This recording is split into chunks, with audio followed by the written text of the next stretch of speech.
এই কোরআনটা নাজিল হয়েছে বিশ্ব নবী জনাবে মুহাম্মদুর রাসূলুল্লাহ সাল্লাল্লাহু আলাইহি সাল্লামের উপরে। আল্লাহ রাব্বুল আলামিন এই তথ্য সূরাতুল ফুরকানের প্রথমে আল্লাহ রাব্বুল আলামিন দিয়েছেন, তাবারাকাল্লাযী নাযালাল ফুরকানা আলা আবদিহি লিয়াকুনা লিল আলামিনা নাযীরা। জোরে জোরে বলি আল্লাহু আকবার। মহান সত্তা তিনি তার প্রিয় বান্দা মুহাম্মদুর রাসূলুল্লাহ সাল্লাল্লাহু আলাইহি সাল্লামের উপরে পবিত্র কোরআনুল কারীম ফুরকান নাজিল করেছেন। বলি সুবহানাল্লাহ। এই কোরআনটা পড়া সহজ না কঠিন? সূরাতুল কমারের মধ্যে 4 বার বলেছেন, একবার আল্লাহ রাব্বুল আলামিন বললেই তো হয়ে যেত, কিন্তু আল্লাহ পাক 4 বার বলে গুরুত্ব বেশি দিয়েছেন না কম দিয়েছেন? একটা আয়াতকে আল্লাহ রাব্বুল আলামিন 4 বার উল্লেখ করেছেন, ওয়ালাকাদ ইয়াসসারনাল কুরআনা লিযযিকরি ফাহাল মিন মুদ্দাকির। বলি আল্লাহু আকবার। আমি কোরআনুল কারীমকে অতি সহজ করে দুনিয়ার বুকে নাজিল করে দিয়েছি। বলি সুবহানাল্লাহ। পৃথিবীর জমিনে আমি বললাম আল্লাহ কোরআনটা সহজ করে নাজিল করে দিয়েছে, কিন্তু পৃথিবীর কিছু মুসলমান কিছু মানুষেরা বলছে নাকি কোরআনটা কঠিন। কথা বলেন ঠিক কিনা? আল্লাহ বললেন কোরআন সহজ, আর আমি আপনি বলছি কোরআনটা কঠিন। বলেন তো কার কথা সত্য? আল্লাহর কথা সত্য। আপনি যদি বলেন কোরআনটা কঠিন, আল্লাহর কথার সাথে সাংঘর্ষিক হচ্ছে কি হচ্ছে না? এই কথা কি বলা যাবে? বলা যাবে না। কোরআনকে সহজ করে দিয়েছেন যাতে করে বান্দারা সুন্দরভাবে বোঝে, আর বোঝার পরে কোরআনটা দিয়ে সকল অঙ্গন যেন পরিচালনা করে। এজন্য কোরআনুল কারীমকে সহজ করে নাজিল করে দিয়েছেন। বলে সুবহানাল্লাহ। এই কোরআনটা, এই কোরআনের নূরকে, এই কোরআনের শিক্ষাকে নির্বাপিত করার জন্য আজ থেকে ১৫০০ বছর পূর্বে আবু জহেল, উতবা, সাইবারা ষড়যন্ত্র করেছিল। কথা বলেন ঠিক কিনা? এখন বলেন তো এখনো কোরআনুল কারীমে বিরুদ্ধে অবস্থানকারী বাংলার জমিনে, পৃথিবীর জমিনে আছে না নাই? এখনো সেই আবু জাহেলের উত্তরসূরি আছে, এখনো সেই ফেরাউনের উত্তরসূরি আছে, কিন্তু কোনো উত্তরসূরিরা সফল হতে পারবে না। কারণ এই কোরআনুল কারীমের এই হেফাজতের দায়িত্ব কে নিয়েছেন বলেন তো? ইন্না নাহনু নাযালনা যিকরা ওয়া ইন্না লাহু লাহাফিজুন। জোরে বলি আল্লাহু আকবার। এই কোরআন আমি নাজিল করেছি, এই কোরআন আমি নাজিল করেছি, আর এই কোরআনুল কারীমের হেফাজতের দায়িত্ব আমি আল্লাহ রাব্বুল আলামিন নিজেই গ্রহণ করেছি। পৃথিবীর কোনো এমপি, কোনো মন্ত্রী, কোনো জজ, কোনো ব্যারিস্টার, কোনো নেতা নেত্রী, কোনো হাফেজকারী, কোনো আলিম, মুফতি, মুহাদ্দিস, কোনো সাহাবায়ে কেরাম, কোনো পীর, কোনো বুজুর্গকে কেউ দেয় নাই। এমনকি দীর্ঘ 23 বছর ধরে আমি আমার যে প্রিয় বন্ধু মুহাম্মদুর রাসূলুল্লাহ সাল্লাল্লাহু আলাইহি সাল্লামের উপরে এই কোরআনটা নাজিল করেছিলাম, সেই প্রিয় বন্ধুকেও এই কোরআনুল কারীমের হেফাজতের দায়িত্ব দেই নাই। বলে সুবহানাল্লাহ। আমি এই কোরআন নাজিল করেছি, আর এই কোরআনুল কারীমের হেফাজতের দায়িত্ব আমি আল্লাহ রাব্বুল আলামিন নিজেই গ্রহণ করেছি। বলে সুবহানাল্লাহ। পৃথিবীর কোন নাস্তিক, কোন বেঈমান, কোন মুরতাদ যতই চেষ্টা করুক না কেন, কোরআনের বিরুদ্ধে অবস্থান করে তারা সফলতা অর্জন করতে পারবে না। কথা বলেন ঠিক কিনা? কারণ আল্লাহ রাব্বুল আলামিন সূরাতুস সফের মধ্যে আবার বলেছেন, ইউরিদুনা লিইউতফিউ নূরাল্লাহি বিআফওয়াহিহিম ওয়াল্লাহু মুতিম্মু নূরিহি ওয়ালাউ কারিহাল কাফিরুন। আল্লাহ রাব্বুল আলামিন বলেন, আমি আমার এই কোরআনের নূরকে, আমার আলোকে সবচাইতে প্রিন্সিপাল কন্ডিশনে আল্লাহ রাব্বুল আলামিন বলেন চূড়ান্ত লেভেলে পৌঁছে দেওয়ার জন্য আমার কুদরত আমি নিজেই গ্রহণ করব। কোন নাস্তিক বেঈমান তার সফলতা অর্জন করতে পারবে না। কথা বলেন ঠিক কিনা? এই কোরআন আল্লাহ রাব্বুল আলামিন বিশ্ব নবীর উপরে নাজিল করেছেন। বিশ্ব নবী তিনি এই কোরআনটা তার জীবনে বাস্তবায়ন করেছেন। সাহাবায়ে কেরামরাও এইটা কি করেছেন? তাদের জীবনে বাস্তবায়ন করেছেন। এর জন্য দুনিয়াতে থেকেও তারা জান্নাতের সার্টিফিকেট পেয়েছেন। কথা বলেন ঠিক কিনা? আমার আপনার নবী, বিশ্ব নবী, তিনি কেমন ব্যক্তিত্বপূর্ণ ছিলেন? বিশ্ব নবী জনাবে মুহাম্মদুর রাসূলুল্লাহ সাল্লাল্লাহু আলাইহি সাল্লামের উপরে কোরআনটা নাজিল হয়েছে, তিনি কোরআনটা মেনেছেন। এই জন্য আল্লাহ রাব্বুল আলামিন বিশ্ব নবীর চরিত্রের সার্টিফিকেট দিয়েছেন, যেটা কোন নবীর ব্যাপারে আল্লাহ রাব্বুল আলামিন দেন নাই। বলে সুবহানাল্লাহ। আল্লাহ পাক বলেন ওয়া ইন্নাকা লাআলা খুলুকিন আযীম। জোরে বলি আল্লাহু আকবার। এই পৃথিবীর শুরু থেকে নিয়ে আদম থেকে নিয়ে ঈসা পর্যন্ত যত নবী রাসূল পয়গম্বর এই দুনিয়াতে এসেছিলেন, কিন্তু কোন নবীর ব্যাপারে কোন রাসূলের ব্যাপারে এত বড় সুন্দর সার্টিফিকেট দেন নাই যে সার্টিফিকেট দিয়েছেন আমার আপনার নবী বিশ্ব নবীর ব্যাপারে। বলি সুবহানাল্লাহ। কোন নবীর ব্যাপারে এত বড় সার্টিফিকেট দেন নাই, এত বড় পাওয়ারফুল, এত বড় সম্মানজনক শব্দ বাক্য তেলাওয়াত করেন নাই, আল্লাহ পাক আমাদের নবীর ব্যাপারে দিয়েছেন। বলি সুবহানাল্লাহ। হযরত আদম থেকে নিয়ে হযরত ঈসা পর্যন্ত যত নবী রাসূলকে আল্লাহ রাব্বুল আলামিনকে দুনিয়াতে পাঠিয়ে দিয়েছিলেন, সব নবী রাসূলকে যে দায়িত্ব দিয়েছিলেন সেটি হলো লা ইলাহা ইল্লাল্লাহ। এইটা দুনিয়ার বুকে মানুষদেরকে বোঝানোর জন্য, কালেমার দাওয়াত দেওয়ার জন্য, একত্ববাদের দাওয়াত দেওয়ার জন্য পৃথিবীর শুরু থেকে নিয়ে শেষ পর্যন্ত যত নবী রাসূলকে আল্লাহ রাব্বুল আলামিন পাঠিয়ে দিয়েছিলেন সকলকে এক দায়িত্ব দিয়েছিলেন। কথা বলেন ঠিক কিনা?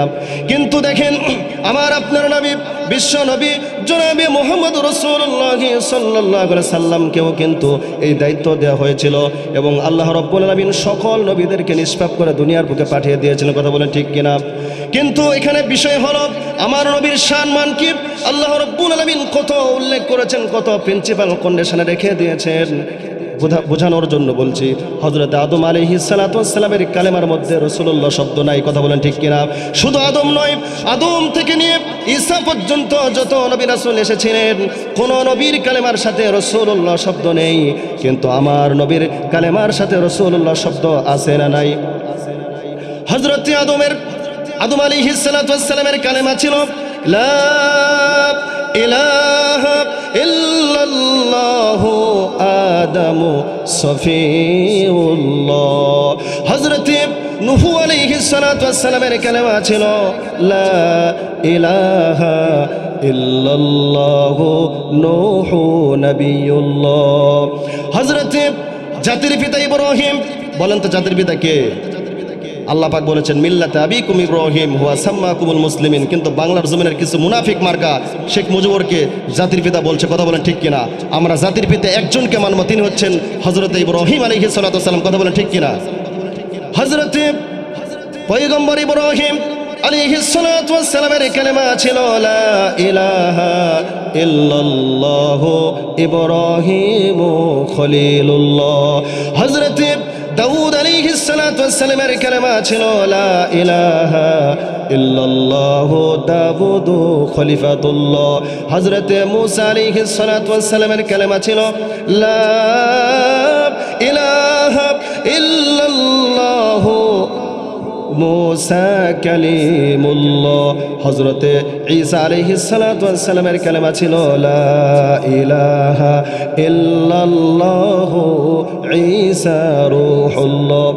সব নবীর কালেমার শেষে তাদের সিফত উল্লেখ করেছেন, কিন্তু আমার আপনার নবী বিশ্ব নবীর কালেমার সাথে আল্লাহ রাব্বুল আলামিনের নামটাকে অ্যাড করে দিয়েছেন, প্লাস করে দিয়েছেন। বলি সুবহানাল্লাহ। আমার নবীর কালেমা, আমার কালেমা হলো লা ইলাহা ইল্লাল্লাহু মুহাম্মাদুর রাসূলুল্লাহ সাল্লাল্লাহু আলাইহি ওয়াসাল্লাম। আমি পবিত্র কোরআনুল কারীমের সূরাতুল কাহাফ থেকে একটা আয়াত তেলাওয়াত করেছি। ওই আয়াতকে সামনে রেখে আমার আলোচনার সমাপনের দিকে যাব, যেহেতু সময় নির্ধারিত। কথা বলেন ঠিক কিনা? আলোচনা শুনতে ভালো লাগছে? ভালো লাগাতে হবে, কারণ আলোচনা করছে আমার বাড়ির কোনো বানানো কথা, মানবরচিত কোনো গ্রন্থের কথা। আল্লাহ পাক তিনি নাজিল করেছেন হযরতে জিবরাইল আমিনের মাধ্যমে, সে কথা ভালো তো লাগাতেই হবে, কারণ আমি মুসলমান। ভালো তো লাগে না? কোনো কিছু ছাড়া এখানে বসেছেন, তার মানে তো ভালো লাগছে দেখে তো বসছেন। কথা বলেন ঠিক কিনা? সূরাতুল কাহাফ থেকে আমি একটা আয়াত তেলাওয়াত করেছি, ওই আয়াতকে সামনে রেখে আমি আলোচনার সমাপনে যাব ইনশাআল্লাহ। সূরাতুল কাহাফের শেষ 106 অথবা 7 সাথে ইন্নাল্লাযিনা আমানু ওয়া আমিলুস সলিহাতি কানাত লাহুম জান্নাতুল ফিরদাউসি নুজুলা। বলেন তো জান্নাত কয়টি? জান্নাত একটি, কিন্তু জান্নাতের স্তর হলো 8টি। জাহান্নামে একটা, শাব্দিক অর্থ হিসেবে জান্নাত একটা, জাহান্নাম একটা, কিন্তু স্তর হিসেবে জান্নাত 8টি আর জাহান্নামের স্তর হলো 7টি। বলি সুবহানাল্লাহ। ইন্নাল্লাযীনা আমানু ওয়া আমিলুস সালিহাতি কানাত লাহুম জান্নাতুল ফিরদাউসি নুজুলা। জোরে বলি আল্লাহু আকবার। এখানে আল্লাহ রাব্বুল আলামিন বলেন, নিশ্চয় যারা ঈমান এনেছে, আমলে সালেহ করেছে, নেক কাজ যারা করেছে, ভালো কাজ যারা করেছে, আল্লাহ পাক বলেন আমি আল্লাহ রাব্বুল আলামিন আমি তাদেরকে জান্নাতুল ফিরদাউস, জান্নাতের সবচেয়ে প্রিন্সিপাল ফাউন্ডেশন, সবচাইতে উচ্চ মানের পজিশন জান্নাতুল ফিরদাউস আমি আল্লাহ রাব্বুল আলামিন তাদের জন্য বরাদ্দ করে রেখে দিয়েছি। সুবহানাল্লাহ। তো জোরে জোরে বলেন সুবহানাল্লাহ। যারা আমলে সালেহ করেছে, নেক কাজ করেছে, ভালো কাজগুলো করেছে, তাদের জন্য আল্লাহ পাক কি রেখেছেন? জান্নাতুল ফেরদাউস। আমরা কি জান্নাতুল ফেরদাউসের মেহমান হতে চাই কি চাই না? সকলে একটু আল্লাহকে দেখায় দেন। আল্লাহ পাক কবুল করেন সকল বলে আমিন। যতগুলো জান্নাতের স্তর রয়েছে, জান্নাতুল ফেরদাউসের স্তর হলো সবচেয়ে প্রিন্সিপাল কন্ডিশন। যেখানে গেলে আপনি অন্য জান্নাতুল নাইম, জান্নাতুল খুলদ, এগুলো আব্দুল সালাম, জান্নাতুল সালাম, এগুলোতে যেতে চাইবেন না। কারণ জান্নাতুল ফেরদাউসের চাইতে নিম্নমানের পজিশনের কি আপনি যেতে চাবেন? আপনি যদি সবচেয়ে ভালো একটা রুমে অবস্থান নেন, আপনাকে যদি নেক্সট টাইমে বলা হয় যে ওই রুমে যান একটু নিম্ন স্তরে, আপনি কি যেতে চাবেন? চাবেন না। ঠিক তেমনিভাবে আমরাও যখন জান্নাতুল ফেরদাউসের মেহমান হব, আমাদেরকে বললেও কিন্তু আমরা যাব না। কারণ সেখানে এত নাজ নিয়ামত আল্লাহ পাক ভরপুর করে রেখেছেন যা আমাদের কল্পনার বাইরে। বলে সুবহানাল্লাহ। আল্লাহ পাক যেন আমাদেরকে জান্নাতুল ফেরদাউসের মেহমান হওয়ার তৌফিক দান করেন সকলে বলে আমিন। কিন্তু কি ফজর কাজা করলে জান্নাতুল ফেরদাউস পাওয়া যাবে? সুদ খাইলে কি যাবে? ইসলামী আন্দোলন না করলে কি যাবে? যদি জিনা করেন তাহলে কি যাবে? মিথ্যা কথা বললে যাবে? মা বোনেরা আছেন এলাকায়, যদি পর্দা না করেন, ফরজকে তরফ করলেন, তাহলে কি জান্নাতুল ফেরদাউসের মেহমান হওয়া যাবে? তাহলে আমরা এতিমের মাল ভক্ষণ করছি, অন্যের ক্ষতি সাধন করছি, শুধু গিবত নিয়ে আমরা সারাক্ষণ সকাল থেকে সন্ধ্যা থেকে আবার সকাল শুধু অন্যের গিবত নিয়েই আমরা শুচ্ছি, আবার ঘুম থেকে জাগ্রত হচ্ছি অন্যের গিবত নিয়ে। কথা বলেন ঠিক কিনা? রসুল বলেছেন আল গীবাতু আশাদ্দু মিনাজ জিনা, জিনার চাইতেও নির্দিষ্ট বলা হয়েছে গিবতকে। এজন্য আমরা গিবতকে পরিহার করব। সকলে বলে আমিন। তাহলে যে মূল টপিক হলো, মূল বিষয় আমার ছিল যে যারা আমলে সালেহ করবে আর যারা নেক কাজ করবে, ঈমান আনয়ন করার পরেই যারা আমলে সালেহ করবে, আল্লাহ রাব্বুল আলামিন তাদেরকে জান্নাতুল ফেরদাউস নামক জান্নাত তাদের জন্য আল্লাহ পাক বরাদ্দ করে দিবেন। বলে সুবহানাল্লাহ। তাহলে আমরা ভালো কাজ আমলে সালেহ কি করতে চাই কি চাই না? সূরাতুল বুরুজ আবার বলছেন ইন্নাল্লাযীনা আমানু ওয়া আমিলুস সালিহাতি লাহুম জান্নাতুন তাজরি মিন তাহতিহাল আনহারু যালিকাল ফাওজুল কাবীর। জোরে বলে আল্লাহু আকবার। নিশ্চয় যারা আমলে সালেহ করেছে, ঈমান এনেছে, আর ঈমান আনয়ন করার পাশাপাশি যদি আমলে সালেহ করতে পারেন, তাহলে আল্লাহ পাক বলেন মিন তাহতিহাল আনহার, যার তলদেশে ঝর্ণা ধারা বিশিষ্ট জান্নাত আল্লাহ রাব্বুল আলামিন তাদেরকে দান করবেন। বলে সুবহানাল্লাহ। দৃষ্টান্ত দিতে চাই, আমলে সালেহ যদি আপনি করতে পারেন, আমি যদি করতে পারি, তাহলে আমলে সালেহ করার মধ্য দিয়ে যদি আমি কোনো বিপদে পড়ে যাই, আর ওই আমলে সালেহ যদি আল্লাহ না করুক, আল্লাহ পাক যদি ওই আমলে সালেহ যদি কবুল করে থাকেন, আর বিপদে যদি পড়ে যান, আর বিপদে পড়া অবস্থায় যদি আপনি ওই আমলে সালেহ যদি আপনি আল্লাহর সামনে উপস্থাপন করে আল্লাহর কাছে প্রার্থনা করতে পারেন, দোয়া করতে পারেন, তাহলে আল্লাহ রাব্বুল আলামিন আমাকে আপনাকে সেই বিপদের হাত থেকে হেফাজত করবেন। বলে সুবহানাল্লাহ। বুখারী শরীফে হাদিস আজকে আমি স্টাডি করেছি। বুখারী শরীফ আচার আচরণ এই অধ্যায়ের মধ্যে হাদিসটি বর্ণনা হয়েছে। বিশ্ব নবী বলেছেন আমলে সালেহ যদি আপনি করতে পারেন, তাহলে ওই আমলে সালেহ, এই হাদিসের শিক্ষা হলো যদি আপনি আমলে সালেহ করতে পারেন, ভালো কাজ করতে পারেন, ওই ভালো কাজ যদি আপনি আল্লাহর সামনে বিপদে পড়ার পরে যদি আল্লাহর সামনে উপস্থাপন করে আল্লাহর সামনে দোয়া করতে পারেন, আল্লাহ রাব্বুল আলামিন আপনাকে সমস্ত সমুদয় বিপদ আপদ থেকে আল্লাহ রাব্বুল আলামিন হেফাজত করবেন। বলে সুবহানাল্লাহ। দৃষ্টান্ত হলো বনি ইসরাইলের মধ্যে 3 জন ব্যক্তি তারা সফরে বের হলেন। 3 জন যুবক সফরে বের হয়ে গেলেন। সফর করতেছেন, সফর করতে করতে হঠাৎ করে বৃষ্টির কবলে পড়ে গেল। কিসের কবলে পড়ে গেল? বৃষ্টির কবলে পড়ে গেল। বৃষ্টি হচ্ছিল, মুষলধারে বৃষ্টি হচ্ছে, ঝড় তুফান হয়ে যাচ্ছে। এই বৃষ্টির কবল থেকে বাঁচার জন্য, এই বৃষ্টির হাত থেকে নিরাপদে আশ্রয় নেওয়ার জন্য তারা একটা পাহাড়ের গুহার মধ্যে আশ্রয় নিয়েছেন। কিন্তু যখন ওই পাহাড়ের গুহার মধ্যে প্রবেশ করেছেন, প্রবেশ করার সঙ্গে সঙ্গে পাহাড়ের উপর থেকে বড় ধরনের এক পাথর এসে সেই গুহাটা বন্ধ করে দিয়েছে, বলে সুবহানাল্লাহ। এখানে যখন মাত্র সেই গুহার মধ্যে যখন তারা 3 যুবক, বনি ইসরায়েলের 3 যুবক যখন প্রবেশ করেছেন, এই মাত্রই পাহাড়ের উপর থেকে যখন পাথরটায় এই এসে যখন মুখটা বন্ধ করে দিয়েছে, তারা ভীত সন্ত্রস্ত হয়ে পড়েছে।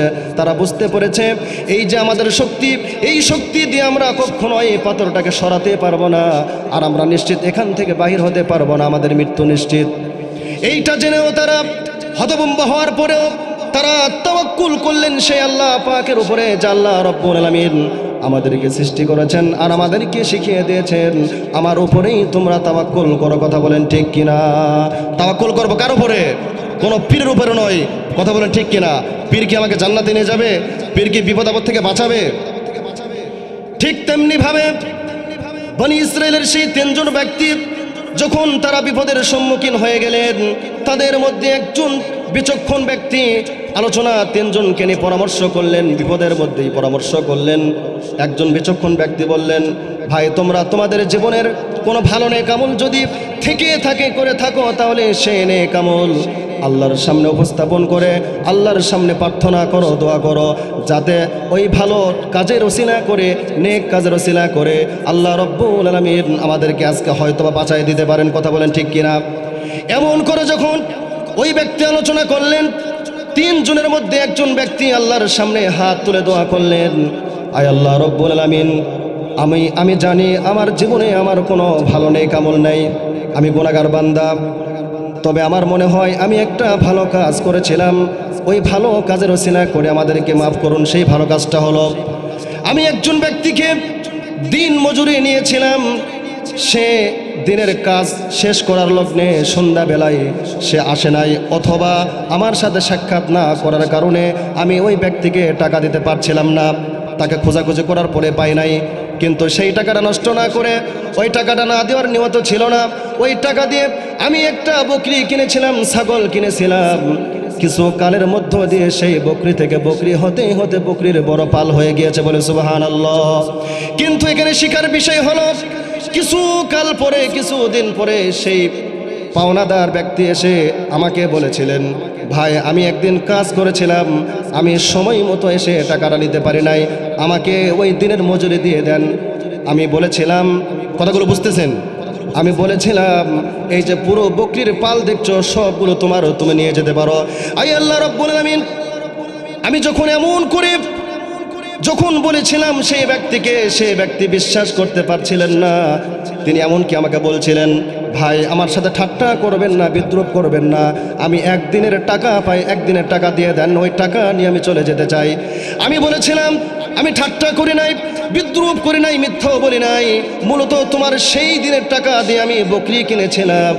ওই বকরি কেনার পরে বকরি আমি লালন পালন করেছিলাম, ওই বকরি থেকে বকরির পাল হতে হতে বকরির বড় পাল হয়ে গিয়েছে, বলে সুবহানাল্লাহ।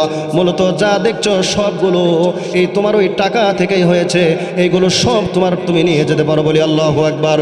ওই ব্যক্তি পুরো বকরির পাল নিয়ে গিয়েছিল, আল্লাহ আমি বাধাও দেই নাই, আমি তো একদিনের টাকা দিলেই সে নিয়ে চলে যেত, আমি কিন্তু তা করি নাই, পুরো বকরির পাল দিয়ে দিয়েছি।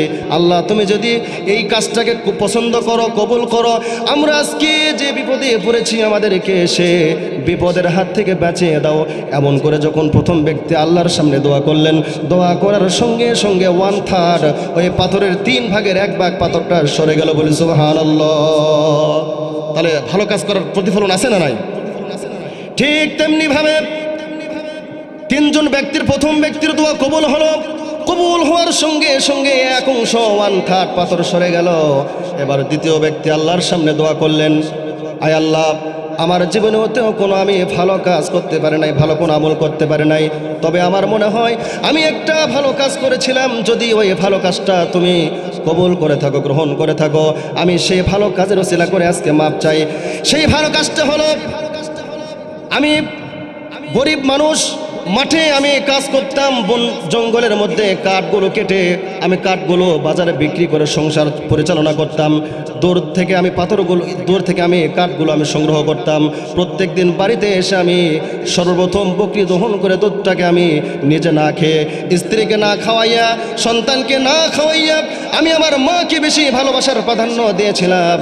কিন্তু একদিন দূর থেকে বাড়িতে ফিরে আসলাম, কাজ করতে দেরি হয়েছে, এসে দেখি আমার মা ঘুমিয়েছেন, বাবা ঘুমিয়েছেন।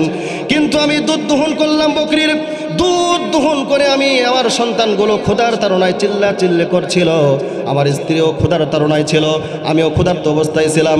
কিন্তু আমি নিজেও ওই দুধটাকে পান না করে, সন্তানগুলোকে না দিয়ে, স্ত্রীকে না দিয়ে সেই দুধটাকে আমি কি করেছিলাম, দুধটাকে নিয়ে আমি এখানে ওয়েট করেছিলাম মা কখন ঘুম থেকে জাগ্রত হবে, আর ঘুম থেকে জাগ্রত হওয়ার পর আমি মাকে আগে দুধ খাইয়ে দেবো বলে। আল্লাহু আকবার।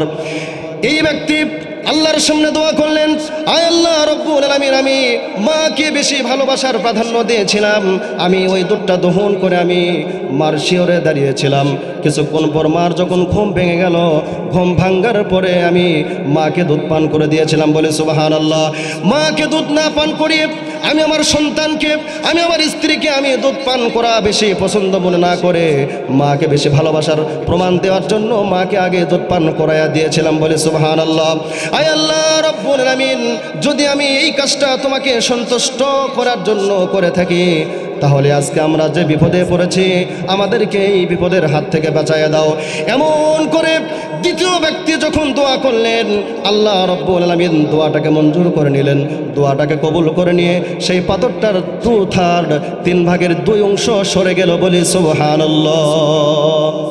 এভাবে করে তৃতীয় ব্যক্তি দোয়া করলেন, আয় আল্লাহ রব্বুল আলামিন, আমিও আমার জীবনে কোনো ভালো নেক আমল করতে পারি নাই, তবে আমার মনে হয় আমি তোমাকে ভয় করে আমি একটা কাজ করেছিলাম। সেই কাজটা হলো, আমি এক মেয়ের সাথে সম্পর্ক করেছিলাম, সে আমার চাচাতো বোন ছিল, হাদিস শরীফে এমন এসেছে। আমি তার সাথে সম্পর্ক করেছিলাম, সম্পর্ক করে আমি এক সময় তার সাথে জিনা করার অবস্থাতে উপনীত হয়েছিলাম। আমার বোন, আমার প্রেমিকা রাজি না হওয়ার কারণে আমি তাকে স্বর্ণ মুদ্রা দিয়ে তাকে রাজি করিয়েছিলাম। হাদিস শরীফের মধ্যে বর্ণিত হয়েছে, তৃতীয় ব্যক্তি আল্লাহর সামনে দোয়া করতে গিয়ে বললেন, আয় আল্লাহ রব্বুল আলামিন, আমার ওই প্রেমিকার সাথে, আমার চাচাতো বোনের সাথে জিনা করার জন্য আমি 2 উরুর মাঝখানে বসেছিলাম। এমন সময় আমার প্রেমিকা, আমার চাচাতো বোন আমাকে বলেছিলেন, ভাই এখানে যদি কেউ না দেখে তারপরেও একজন দেখছেন, তিনি কে? আল্লাহ পাক দেখছেন, ভাই আমার সতীত্ব নষ্ট করবেন না, এখানে কেউ না দেখলেও আল্লাহ রব্বুল আলামিন দেখছেন। তৃতীয় ব্যক্তি তার প্রেমিকার এমন কথা শুনে তার মনে একটা নাড়া দিল, নাড়া দেওয়ার পরে সে ভীত সন্ত্রস্ত হয়ে পড়লেন। আল্লাহর ভয়ে তার অন্তর চলে গেল, আল্লাহর ভয়ে জিনা করতে বসেছিল, সেখান থেকে আল্লাহর ভয়ে জিনা থেকে ফেরত এসেছে। ঠিক তেমনিভাবে ওই তৃতীয় ব্যক্তি আল্লাহর সামনে দোয়া করলেন, আয় আল্লাহ রব্বুল আলামিন, জিনা করার আমি উপনীত হয়ে গিয়েছিলাম, টাকাও দিয়েছিলাম, স্বর্ণ মুদ্রাও দিয়েছিলাম, ফেরতে নেই নাই, আমি তোমার ভয়ে সেই জিনা থেকে ফেরত এসেছিলাম। আল্লাহ তুমি যদি এই কাজটাকে পছন্দ মনে করো আর যদি কবুল করে থাকো, আজকে যে বিপদে পড়েছি আমাদেরকে বিপদের হাত থেকে বাঁচাইয়া দাও। এমন করে তৃতীয় ব্যক্তি যখন দোয়া করেছিলেন, দোয়া করার সঙ্গে সঙ্গে আল্লাহ রব্বুল আলামিন কবুল করে নিলেন। কবুল করে ওই পাথরটা 3 অংশ 3/3 অর্থাৎ পুরো পাথরটা সেই পাহাড়ের গুহা থেকে সরে গেল বলে সুবহানাল্লাহ। যখন মাত্র সেই পাহাড়ের ওই গুহার মুখ থেকে পাথরটা যখন 3/3 অংশ যখন সরে গেল, আরাম আয়েশে ওই গুহার মধ্যে আটকা পড়া 3 বনি ইসরায়েলের যুবক আরাম আয়েশে বাইর হয়েছিলেন বলে সুবহানাল্লাহ। এখান থেকে কি বুঝলেন? যে ভালো নেক আমল যদি করতে পারেন আর আল্লাহর সামনে যদি দোয়া করতে পারেন, আল্লাহ পাক অবশ্যই এই হাদিস থেকে প্রমাণিত যে আল্লাহ পাক আমাদের জন্য ওই দরজা খুলে রেখেছেন, আমাদেরকেও বিপদ আপদে আমাদেরকেও বাঁচায় দেবেন। কথা বলেন ঠিক কিনা? আর মুসলমানের প্রত্যেকটা অবস্থায় আমাদেরকে কি করতে হবে?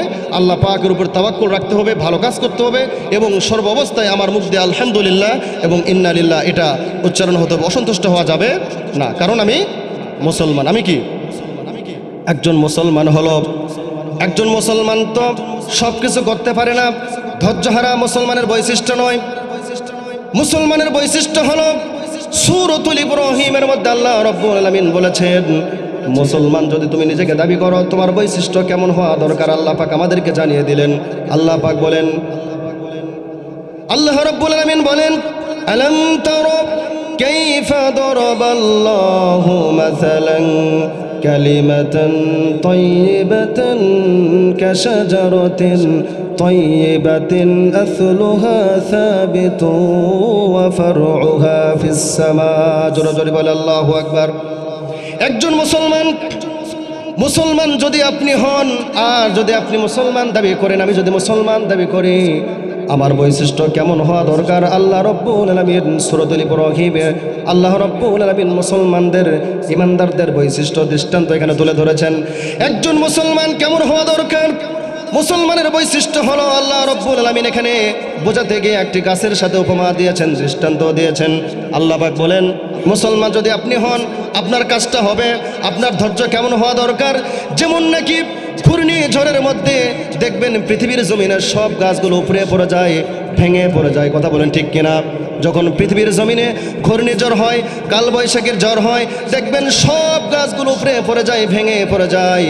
আর একজন মুসলমানের উদাহরণ দিয়েছেন, যেমন নাকি পৃথিবীর জমিনে যখন বৃষ্টি হয়, ঝড় তুফান হয়, সব গাছগুলো ভেঙে পড়ে যায়, উপরে পড়ে যায়, কিন্তু দেখবেন একটা গাছ দণ্ডায়মান থাকে, তার শিকড়গুলো সুদূর পর্যন্ত বিস্তৃত, আর যার ডালপালাগুলো আকাশের দিকে বিস্তৃত। বলি সুবহানাল্লাহ। এই হাদিসটি যখন বিশ্ব নবী সাহাবায়ে কেরামদের সামনে উপস্থাপন করছিলেন, কয়েকজনকে প্রশ্ন করলেন, বলো তো এই গাছটা কি? তারা বলতে পারছিলেন না। নবীজি বললেন, সেই গাছটা সকলের পরিচিত, সকলের বাড়ির আশেপাশের গাছ, সেটি হলো খেজুর গাছ। বলেন সুবহানাল্লাহ।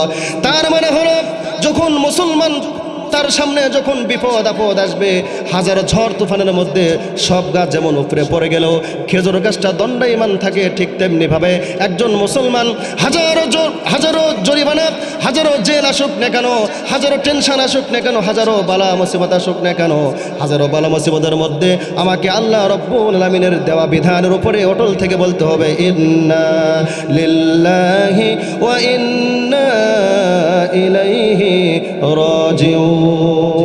বলি সুবহানাল্লাহ। সম্মানিত হাজিরিন, আমাকে সকলেই চেনেন, সকলে না হলেও অধিকাংশ মানুষ চেনেন। আমি পত্র মসজিদের সম্মানিত পেশ ইমাম মাওলানা ইসে মাহফুজুর রহমান মুকুল, বাড়ি আমার বিরাগ্রাম, দুপচাচিয়া থাকি। আমি সংক্ষিপ্ত সময়ে ছোট্ট মানুষ, আমি যে পবিত্র কোরআন এবং হাদিস থেকে যে আলোচনা করেছি, আল্লাহ পাক যেন আমাকে কথাগুলো আমল করার তৌফিক দান করেন। যারা শুনেছেন সকলকে যেন কোরআন হাদিসকে মেনে জীবনের প্রতিটি অঙ্গনে কোরআন এবং হাদিস দিয়ে মেনে যেন আমরা আমার জীবনটাকে শেষ করতে পারি, মৃত্যুর দিকে যেন যেতে পারি। আল্লাহ পাক আমাদের সকলকে কবুল করেন। সকলে বলে আমিন।